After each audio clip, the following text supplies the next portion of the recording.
سورہ اخلاص۔ شروع اللہ کے نام سے جو بڑا مہربان نہایت رحم والا ہے۔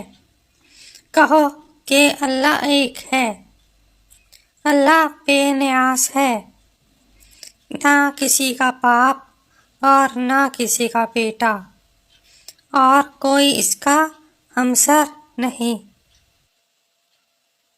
اخلاص کا مطلب پاکیزگی، اور اس سورت کو توحید بھی کہا جاتا ہے۔ یہ قرآن مجید کا 112واں باب ہے۔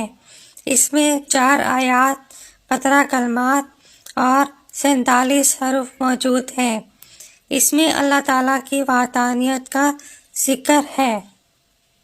سورہ اخلاص پڑھنے کے فائدے۔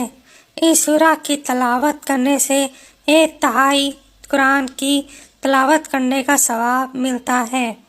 اللہ تعالیٰ اس سورت کی تلاوت کرنے والوں کے لیے اس دنیا اور آخرت کی تمام اچھائیوں کو جمع کرے گا۔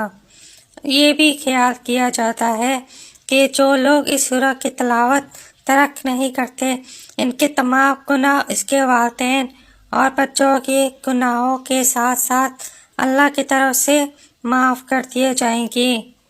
سورہ اخلاص کی تلاوت اللہ کی محبت کی کمائی اور جنت کے حصول کا ذریعہ خیال کیا جاتا ہے، اور رزق میں اضافہ ہوتا ہے۔ اگر آپ کو میری ویڈیو پسند آئی ہے تو لائک کریں اور شیئر بھی کریں۔ شکریہ۔